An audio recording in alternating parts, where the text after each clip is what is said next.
तो हमारा सबसे पहला टॉपिक है प्रेसिडेंट। इंडिया का प्रेसिडेंट जो क्या होता है, नॉमिनल हेड होता है of state, head of state होता है, भले नॉमिनल हो बट हेड ऑफ स्टेट होता है। उसके बाद हमारा कौन होता है, फर्स्ट सिटीजन ऑफ इंडिया। कौन होता है, फर्स्ट सिटीजन ऑफ इंडिया। उसके बाद क्या होता है, किसका सिंबल होता है, symbol of unity, integrity and solidarity. मतलब कि ये यूनिटी का सिंबल होता है, इंटीग्रिटी का और सॉलिडरिटी का सिंबल होता है। यह प्रेसिडेंट के बारे में थोड़ी सी इन्फॉर्मेशन थी। अब इसके बाद हम चलते हैं नेक्स्ट टॉपिक पर। अब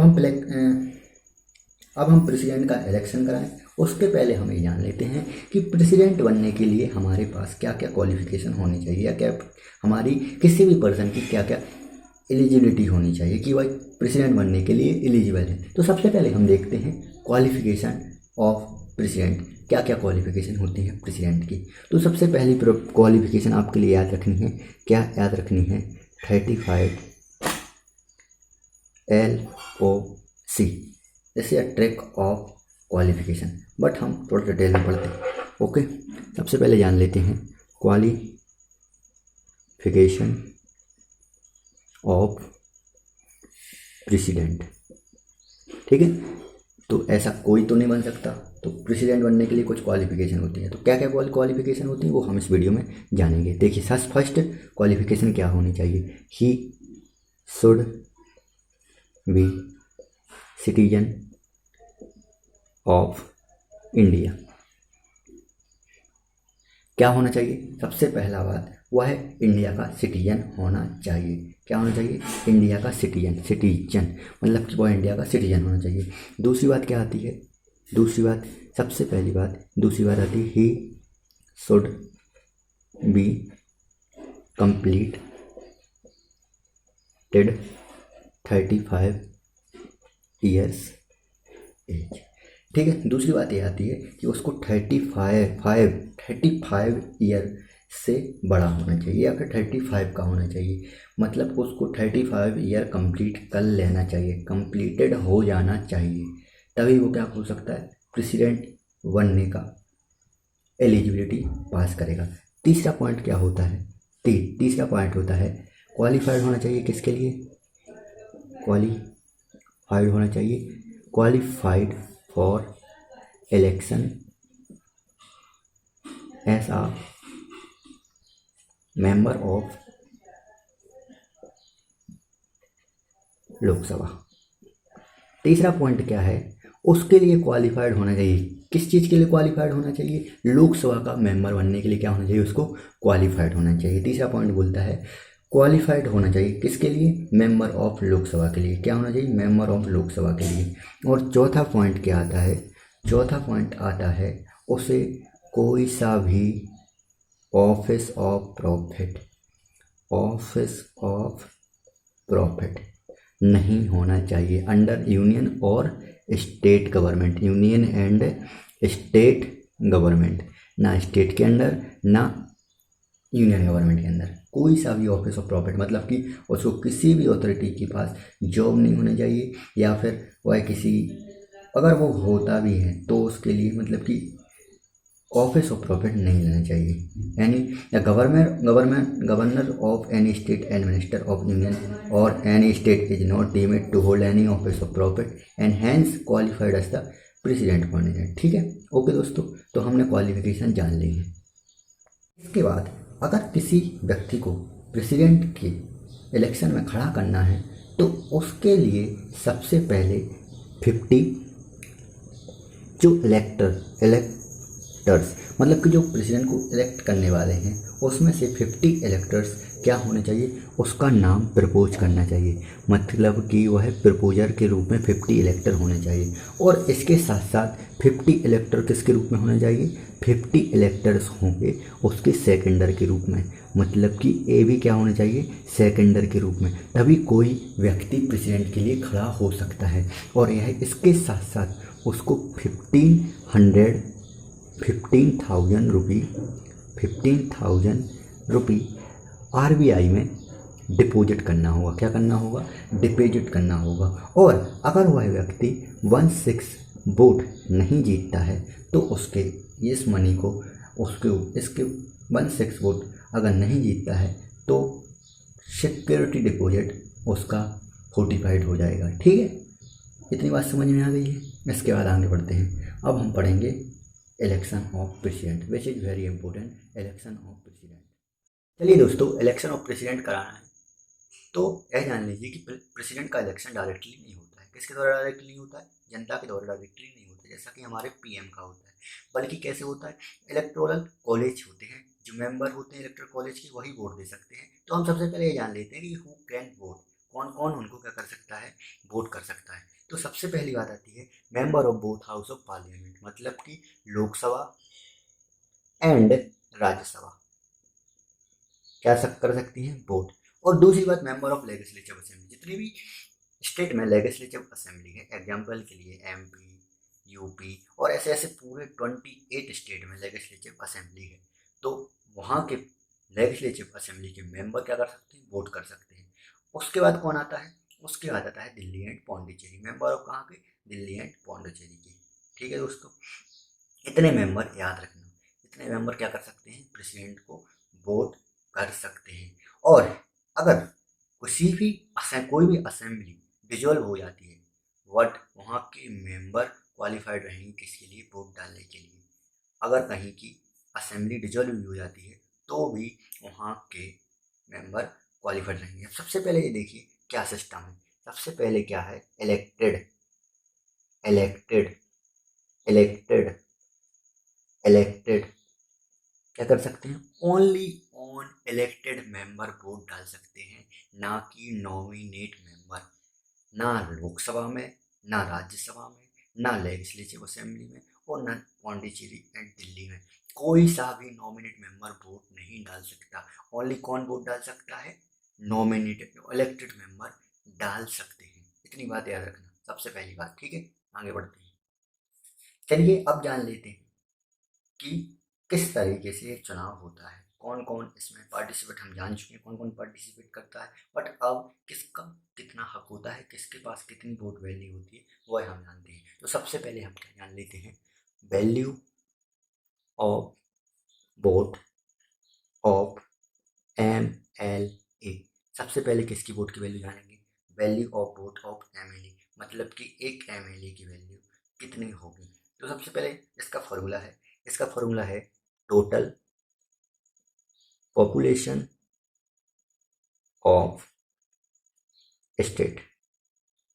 टोटल पॉपुलेशन कितनी है स्टेट की, सबसे पहले ए, उसको डिवाइड कैसे कर देंगे हम, ठीक है, total number of elected member in the state legislative assembly, और उसको किससे मल्टीप्लाई कर देंगे हम, 1000 से मल्टीप्लाई करेंगे। This is the formula of value of vote of 1 MLA, total population of the state, total number of elected member in the state legislative assembly into 1000। अब example के लिए हम एक चीज इसके एग्जांपल लेते हैं, किसी भी स्टेट का एग्जांपल ले लेते हैं, मान सपोज कर लेते हैं, ठीक है, सपोज कर लेते हैं किसी भी स्टेट की पॉपुलेशन है कितनी, 5 लाख, कितनी है, 5 लाख है, ठीक है। और वहाँ के मेंबर कितने हैं, पॉपुलेशन हो गई वहाँ के, ठीक है। तो पॉपुलेशन किसी भी स्टेट की कितनी है, 5 लाख है, और वहाँ के MLA कितने हैं, वहाँ के MLA 50 MLA, कितने MLA हैं, 50 MLA हैं। चलिए फॉर्मूला में पुट कर देते हैं। सबसे पहले क्या आता है, टोटल पॉपुलेशन आता है, टोटल पॉपुलेशन कितनी है, 5 लाख है, ठीक है। और किससे डिवाइड करना है, 50 से, और इंटू कितना करना है, 1000, ठीक है। तो 30 से 30 चलेगा, 10 से 10, 5 10 या 50, तो 1 MLA की वोट वैल्यू कितनी हो जाएगी, 10। 1 MLA की वैल्यू हो जाएगी कितनी, वोट वैल्यू हो जाएगी 10 वोट वैल्यू हो जाएगी। ऐसे ही टोटल स्टेट का निकाल लेंगे, जितने स्टेट का आएगा और ऐसे में फिर उसका मैनर निकल आता है। इसके बाद आता है value of vote of MP, member of parliament, कितनी वैल्यू होती है उसकी।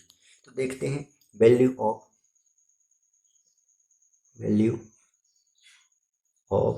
वोट ऑफ MP, ठीक है। तो इसके लिए क्या करते हैं, जितनी भी वैल्यू निकली है किसकी, टोटल वैल्यू ऑफ वोट निकले हैं किसके, ऑल स्टेट के निकले हैं, ठीक है, ऑल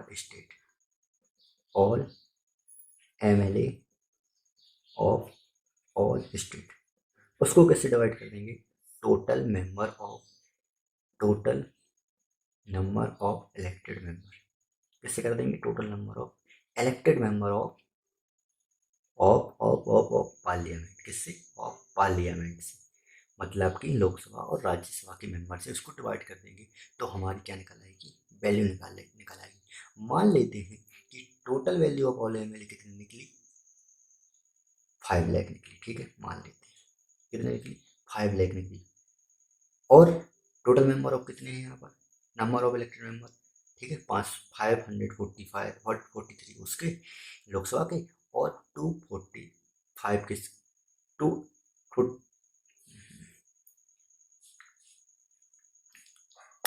मान लेते हैं कितने हैं लोकसभा के मेंबर? कितने हैं? 543।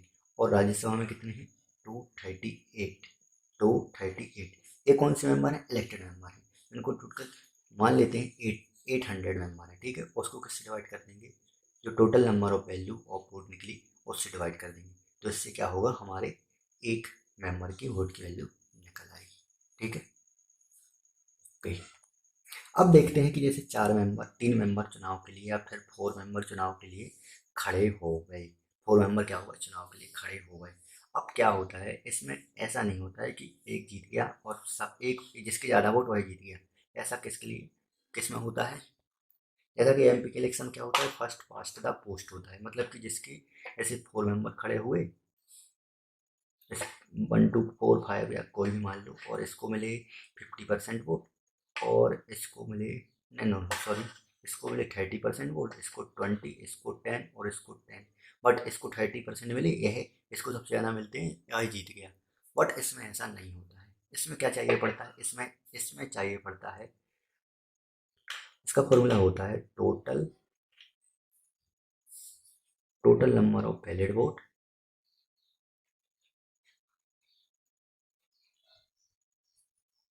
एंड अपॉन में क्या है? 1 + 1 = 2। और इधर क्या कर देते हैं? +1 कर देते हैं।